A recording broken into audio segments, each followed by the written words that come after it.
ಮತ್ತು ಅದು ಈ ಕೇಳಿದ ಸದಾನಂದ ಗೌಡರ ಹೇಳಿಕೆಗಳು ಬಿಜೆಪಿ ಪಕ್ಷದ ಒಳಗಾಗ್ತಾ ಇರುವ ಆಂತರಿಕ ಬೆಳವಣಿಗೆಗಳು ಬಣ ಬಡಿದಾಟದ ಕುರಿತಾಗಿಯೂ ಇತ್ತು. ನಾವು ಪಕ್ಕಾ ಪಾಲಿಟಿಕ್ಸ್ನಲ್ಲಿ ಕೇವಲ ಕಾಂಗ್ರೆಸ್ ಪಾಳೆಯದ ಒಳಗಿರುವ ಸಿದ್ದರಾಮಯ್ಯ ವರ್ಸಸ್ ಡಿ.ಕೆ. ಶಿವಕುಮಾರ್ ಅವರ ನಡುವಿನ ಸಮಾವೇಶ ಸಂಘರ್ಷ ಮಾತ್ರವಲ್ಲ, ಇನ್ಫ್ಯಾಕ್ಟ್ ಸದಾನಂದ ಗೌಡರು ಲೀಡ್ ಕೊಟ್ಟರು ನಮ್ಮ ಮುಂದಿನ ಬ್ರೇಕಿಂಗ್ಗೆ. ಬಿಜೆಪಿ ಪಕ್ಷದಲ್ಲೂ ಕೂಡ ಇದೀಗ ಆಂತರಿಕ ಕಲಹ ಬೀದಿರಂಪ ಹಾದಿರಂಪವಾಗಿ ಮಾರ್ಪಾಟ ಆಗಿದೆ. ಸದ್ಯಕ್ಕೆ ಬಿಜೆಪಿಯ ವರಿಷ್ಠ ನಾಯಕರ ನಿಲುವು ಯಾರ ಪರವಾಗಿರುತ್ತೆ ಅನ್ನೋ ಕುತೂಹಲ, ಯಾರಿಗೆ ಒಲವು ಯಾರಿಗೆ ಗೆಲುವು ಈ ಸಂಘರ್ಷದಲ್ಲಿ ಅನ್ನೋ ಕುತೂಹಲದ ಘಟ್ಟಕ್ಕೆ ಬಂದು ನಿಂತಿದೆ ಬಿಜೆಪಿ ಒಳಗಿನ ಬೆಳವಣಿಗೆ. ಕರ್ನಾಟಕದಿಂದ ದೆಹಲಿವರೆಗೂ ಕೂಡ ಬಿಜೆಪಿ ಜಿದ್ದಾಜಿದ್ದಿ ಪಾಲಿಟಿಕ್ಸ್ ಹಬ್ಬಿದೆ. ಬಿಜೆಪಿಯಲ್ಲಿ ನಡೀತಾ ಇರೋದು ಸಮರಾನೋ ಅಥವಾ ಸಂಧಾನದ ಪ್ರಯತ್ನನೋ ಅನ್ನೋದೇ ಗೊಂದಲಕ್ಕೆ ಕಾರಣವಾಗಿದೆ. ಕೇಂದ್ರ ಶಿಸ್ತು ಸಮಿತಿ ಎದುರು ಹಾಜರಾಗಿದ್ದಾರೆ ಶಾಸಕ ಯತ್ನಾಳ್ ಅವರು ಹಾಜರಾಗಿದ್ದಾರೆ ಸರಿ, ಆದರೆ ಅವರ ವಿರುದ್ಧ ಶಿಸ್ತು ಕ್ರಮ ಅಂತ ಹೇಳಿ ತೆಗೆದುಕೊಳ್ಳೋಕೆ ಸಾಧ್ಯವಾಗುತ್ತಾ? ಶಿಸ್ತು ಕ್ರಮ ಅಂದ್ರೆ ಏನು? ಕೇವಲ ಬಹಿರಂಗವಾಗಿ ಹೇಳಿಕೆಯನ್ನ ನೀಡಬೇಡಿ ಅಂತ ಹೇಳಿಬಿಟ್ರೆ ಆಯ್ತಾ, ಅಥವಾ ಉಚ್ಚಾಟನೆ ಮಾಡುವಂತಹ ಗಂಭೀರವಾದ ಕ್ರಮವನ್ನೇನಾದರೂ ಕೈಗೊಳ್ಳೋ ಸಾಧ್ಯತೆ ಇದೆಯಾ? ಈ ಕುತೂಹಲ ಸದ್ಯಕ್ಕಿದೆ ಇದ್ದೇ ಇದೆ. ಇದರ ನಡುವೆ ಕ್ಷಿಪ್ರ ಬೆಳವಣಿಗೆಯೊಂದರಲ್ಲಿ ವಿರೋಧ ಪಕ್ಷದ ನಾಯಕ ಆರ್ ಅಶೋಕ್ ಅವರು ಕೂಡ ರಾತ್ರೋರಾತ್ರಿ ದೆಹಲಿಗೆ ಹಾರಿದ್ದಾರೆ.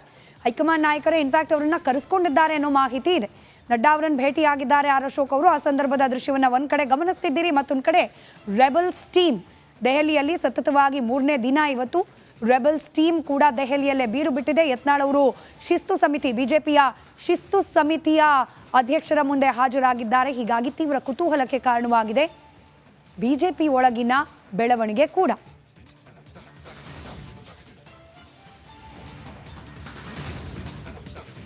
ಎಷ್ಟೇನಿಲ್ಲ, ಮೊದಲಿಂದ ಹಂಗೆ ಇದೆಯಲ್ಲ. ಕಾಂಗ್ರೆಸ್ ಪಕ್ಷನೂ ಕೂಡ ಸೇರ್ಕೆ ಮಾಡ್ತಾ ಇರೋದ್ರಿಂದ ಇದು ಜಂಟಿ ಆಶ್ರಯದಲ್ಲಿ ನಡೀತಾ ಇದೆ. ಇನ್ನೊಂದು ಮಗ್ಗಲಿನಲ್ಲಿ ನಾಳೆಯ ಸಮಾವೇಶಕ್ಕೆ ಹಾಸನ ಸಜ್ಜಾಗಿದೆ. ಅರಸೀಕೆರೆ ರಸ್ತೆಯ ಎಸ್ಎಂ ಕೃಷ್ಣನಗರ ಬಡಾವಣೆಯಲ್ಲಿ ಬೃಹತ್ ವೇದಿಕೆ ರೆಡಿಯಾಗಿದೆ. 480 ಅಡಿ ಅಗಲ, 600 ಅಡಿ ಉದ್ದದ ಪ್ರದೇಶದಲ್ಲಿ ಟೆಂಟ್ ಕಟ್ಟಿದ್ದು 70,000ಕ್ಕೂ ಹೆಚ್ಚು ಜನರು ಕೂರಲು ಆಸನ ವ್ಯವಸ್ಥೆ ಮಾಡಲಾಗಿದೆ. ಈ ಸಮಾವೇಶಕ್ಕಾಗಿ ಕಾಂಗ್ರೆಸ್ ಸಕಲ ರೀತಿ ಸಜ್ಜಾಗಿದೆ. ಎಲ್ಲೆಡೆ ಬೃಹತ್ ಕಟೌಟ್, ಸಾವಿರಾರು ಫ್ಲೆಕ್ಸ್ ಅಳವಡಿಕೆ ಮಾಡಲಾಗಿದೆ.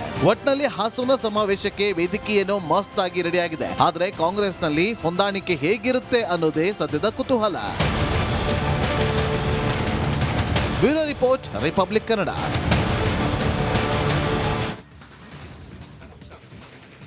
ನನಗೆ ಸೂಚಿಸಬೇಕು, ನಾನು ಅದನ್ನ ತೀರ್ಮಾನ ತಗೋಬೇಕು. ಹೈಕಮಾಂಡ್ ಅವ್ರು ಹೇಳಿಲ್ಲ, ನಾನು ತೀರ್ಮಾನ ತಗೊಳ್ಳಲ್ಲ. ಒಪ್ಪಂದ ಏನಿಲ್ಲ, ಹೈಕಮಾಂಡ್ ಹೇಗೆ ಹೇಳುತ್ತೋ ಹಾಗೆ ನಡ್ಕೋತೀವಿ. ಆಯ್ತು, ನಮ್ಮ ಚೀಫ್ ಮಿನಿಸ್ಟರ್ ಹೇಳಿದ್ಮೇಲೆ ಅವ್ರು ಹೇಳಿದ್ದೆ ಫೈನಲ್ಲು. ನಮ್ಮ CM ಹೇಳಿದ್ಮೇಲೆ ಏನು ತಕರಾರೇ ಇಲ್ಲ. ನಿಮ್ಮ ಸೆಮಿಫೈನಲ್ ಒಂದಿತ್ತು, ಈಗ ಫೈನಲ್ ಆಗುತ್ತೆ. ಈಗ ಅವ್ರೇನು ಹೇಳ್ತಾರೆ ನಾವು ಫೈನಲ್ಲು, CM ಏನು ಹೇಳ್ತಾರೆ ಅದು ಫೈನಲ್ಲು. ಬೇರೆ ಏನು ತಕರಾರಿಲ್ಲ ತಮ್ಮದು? ತಕರಾರಿಲ್ಲ. ನಾನು ಯಾವತ್ತೂ I am always loyal to the chair, I am loyal to the party. ಈಗ CM ಹೇಳಿದಾರಲ್ಲ, no question, no discussion, no debate, no pain. ಅದಕ್ಕೆಲ್ಲ ಉತ್ತರ ಕೊಟ್ಟಿದ್ದೀನಿ ನಾನು. ಒಪ್ಪಂದ ಏನಿಲ್ಲ, ಹೈಕಮಾಂಡ್ ಹೇಗೆ ಹೇಳುತ್ತೋ ಹಾಗೆ ನಡ್ಕೋತೀವಿ. ಆಯಿತು, ನಮ್ಮ ಚೀಫ್ ಮಿನಿಸ್ಟರ್ ಹೇಳಿದ್ಮೇಲೆ ಅವ್ರು ಹೇಳಿದ್ದೆ ಫೈನಲ್ಲು. ನಮ್ಮ CM ಹೇಳಿದ್ಮೇಲೆ ಏನು ತಕರಾರೇ ಇಲ್ಲ. ನಿಮ್ಮ ಸೆಮಿಫೈನಲ್ ಒಂದಿತ್ತು, ಈಗ ಫೈನಲ್ ಆಗುತ್ತೆ. ಈಗ ಅವ್ರೇನು ಹೇಳ್ತಾರೆ ನಾವು ಫೈನಲ್ಲು, CM ಏನು ಹೇಳ್ತಾರೆ ಅದು ಫೈನಲ್ಲು. ಬೇರೆ ಏನು ತಕರಾರಿಲ್ಲ ತಮ್ಮದು? ತಕರಾರಿಲ್ಲ. ನಾನು ಯಾವತ್ತೂ I am always loyal to the chair, I am loyal to the party. ಈಗ CM ಹೇಳಿದಾರಲ್ಲ, no question, no discussion, no debate, no pain. ಅದಕ್ಕೆಲ್ಲ. ನಮಸ್ಕಾರ, ನೀವು ನೋಡ್ತಾ ಇದ್ದೀರಾ ಪಕ್ಕಾ ಪಾಲಿಟಿಕ್ಸ್. ನಾನು ಸ್ಮಿತಾ ರಂಗನಾಥ್. ಇಡೀ ದಿನದ ರಾಜಕೀಯ ವಿದ್ಯಮಾನಗಳನ್ನ ಮುಂದಿನ ಅರ್ಧ ಗಂಟೆಗಳ ಕಾಲ ಸಂಕ್ಷಿಪ್ತವಾಗಿ ಗಮನಿಸ್ತಾ ಹೋಗೋಣ. ಶುರು ಮಾಡೋಣ ಇವತ್ತಿನ ಪಕ್ಕಾ ಪಾಲಿಟಿಕ್ಸ್ ಅನ್ನ ರಾಜಕೀಯ ವಿದ್ಯಮಾನಗಳ ಪೈಕಿ ಅತಿ ದೊಡ್ಡ ಸುದ್ದಿಯ ಮೂಲಕ.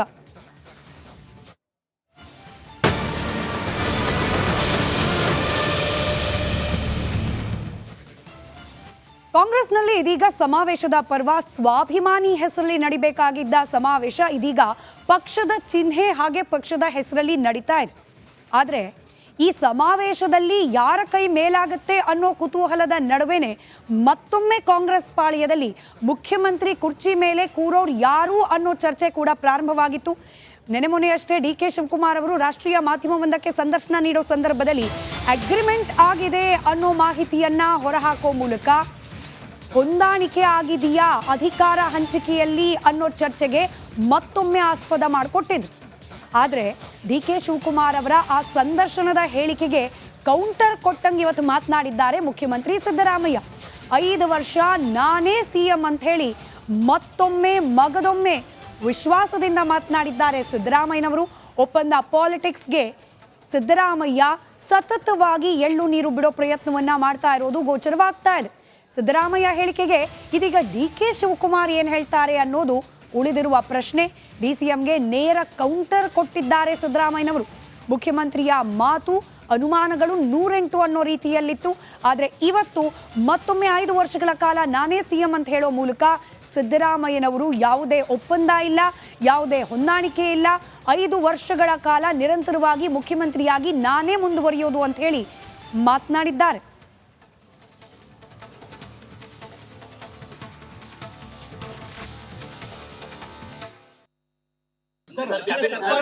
ನಮ್ಮ ನಡುವೆ ಒಂದು ಒಪ್ಪಂದ ಆಗಿದೆ ನಿಜ ಅಂತ ಹೇಳ್ತಾರೆ ಸರ್.